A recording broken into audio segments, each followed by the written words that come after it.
श्रोता प्रेमियों, मैं राम सागर शास्त्री आप लोगों के समक्ष रखने जा रहा हूं रावण और बाली का युद्ध। देखिए, रावण 4 वेद, 18 पुराण, 6 शास्त्र, 14 उपनिषदों का ज्ञाता था। यहां तक रावण मस्तक रेखा का ज्ञाता और बहुत बड़ा तंत्राचार्य था। रावण भगवान शंकर का बहुत बड़ा भक्त था। शिव को प्रसन्न करने के लिए रावण ने शिव तांडव की रचना की थी। समस्त देवता रावण के अधीन थे। रावण के इशारे पर मेघ बरसते थे। रावण के इशारे पर पवन का संचार होता था। समस्त ग्रह रावण के अधीन थे। यहां तक देवतागण रावण के चरणों पर अपना मस्तक रखते थे। परंतु बाली भी कोई मामूली योद्धा नहीं था। बाली को भगवान सूर्य का पुत्र माना जाता है। इसे ऐसा वरदान था कि जो तुम्हारे सम्मुख आएगा उसका आधा बल तुम्हारे शरीर में चला जाएगा। इसीलिए बाली से युद्ध करना आसान नहीं था। एक बार रावण बाली से लड़ने गया। बाली उस समय संध्या वंदन कर रहा था। रावण ने उसे युद्ध करने के लिए प्रेरित किया। उस समय बाली ने रावण को पकड़कर अपनी कांख में दबा लिया और संध्या वंदन करके घर लौट आया। धीरे धीरे 6 महीने बीत गए। रावण बाल की कांख में दबा रहा। एक दिन बाल की पत्नी तारा को रावण पर दया आ गई। उसने बाली से प्रार्थना की, स्वामी रावण को छोड़ दीजिए। इस प्रकार लज्जित होकर रावण लंका को लौट आया। परंतु उसने बाली से लड़ना बंद नहीं किया। यहां तक कि रावण बाली को कभी जीत नहीं पाया, परंतु बाली से युद्ध करता रहा। एक बार की बात है, रावण अपनी माता कैकसी के सहित एक पर्वत पर बैठा हुआ था। केसरी को मार डालने के लिए तंत्र शक्तियों का प्रयोग कर रहा था। जिस समय इसने केसरी को मारने के लिए 10 दीपाली शक्ति का प्रयोग किया, उस समय बाली उन दीपकों के उद्गम स्थल पर पहुंचा जहां उसने रावण को पर्वत के ऊपर बैठे हुए देखा। बाली को रावण पर गुस्सा आ गया। उसने रावण के ऊपर गदा बरसाना शुरू कर दिया। रावण बुरी तरह घायल हो गया। बाली ने उसे धक्का देकर पर्वत से नीचे गिरा दिया। रावण गिरकर बेहोश हो गया। कैकसी उसे घर उठा लाई। रावण का उपचार होने लगा, परंतु कोई भी वैद्य उसे ठीक नहीं कर पाया। उस समय सुषेण वैद्य की आवश्यकता पड़ी। सुषेण वैद्य बाली के ससुर थे। मंदोदरी ने अपने भैया मायावी का ध्यान किया। मायावी तत्काल लंका पहुंचा। उसने कहा, कहो बहन, मुझे क्यों याद किया है? मंदोदरी ने कहा, भैया आज स्वामी को बाली ने बहुत मारा है। उनकी हालत गंभीर है। इसलिए जैसे भी बने तुम सुषेण वैद्य को ले आओ। कि ले आओ वैद्य सुषेण शीघ्र, स्वामी की हालत ठीक नहीं। बाली ने उन्हें बहुत मारा, मानते हमारी सीख नहीं। मायावी ने कहा, बहन आप चिंता मत करें, मैं अतिशीघ्र सुषेण वैद्य को लेकर आ रहा हूं। आज मायावी सुषेण के आश्रम पर पहुंचा। इसने कोढ़ी का रूप बनाया।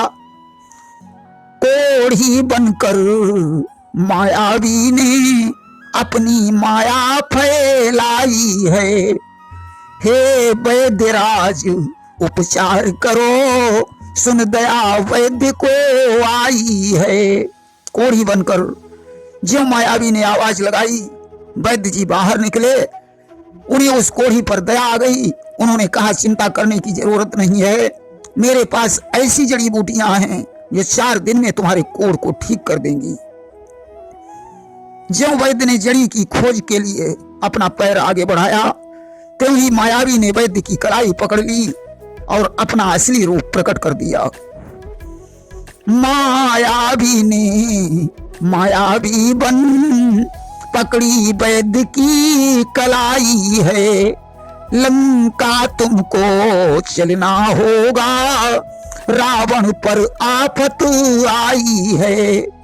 कलाई पकड़कर मायावी बोला, वैद्यराज मैं रावण का साला मायावी हूं। तत्काल तुम्हें लंका चलना पड़ेगा।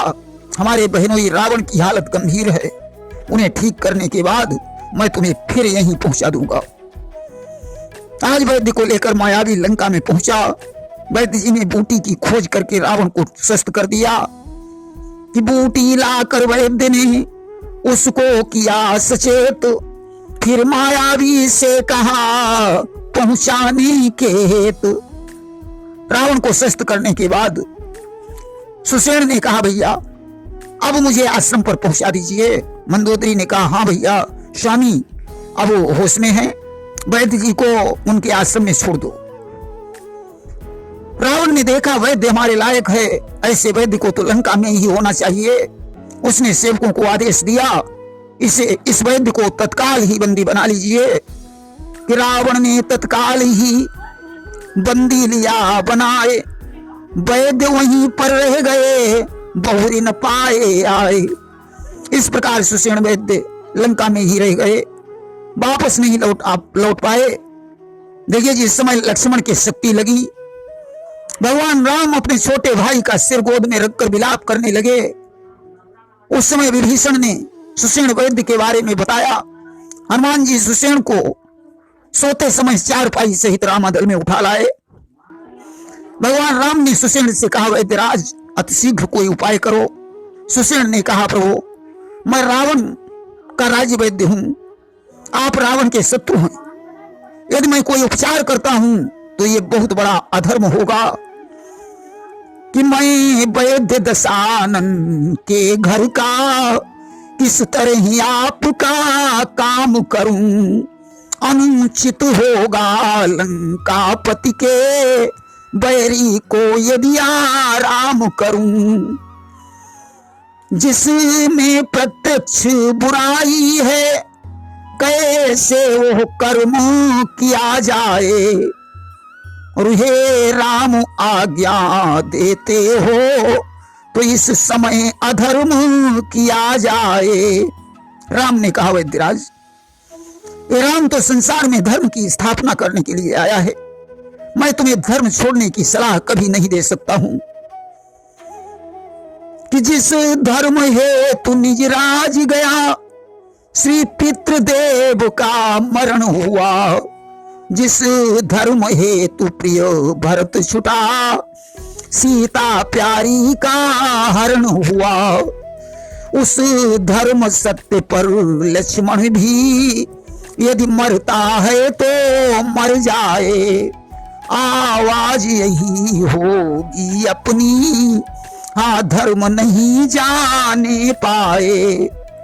जिस धर्म के लिए मैंने राज सुख का परित्याग कर दिया, पिताजी की मृत्यु हो गई, भरत जैसा भाई छूट गया, वन में सीता का हरण हो गया, आज उस धर्म सत्य पर मेरा प्रिय अनुज लक्ष्मण भी मर जाए तो कोई बात नहीं, मैं धर्म छोड़ने के लिए तुम्हें कभी सलाह नहीं दे सकता हूं।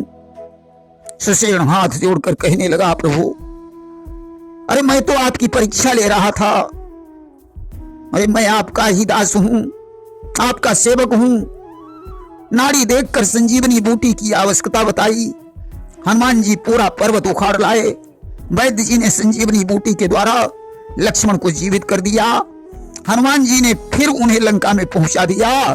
प्रेम से बोलिए वृंदावन बिहारी लाल की जय।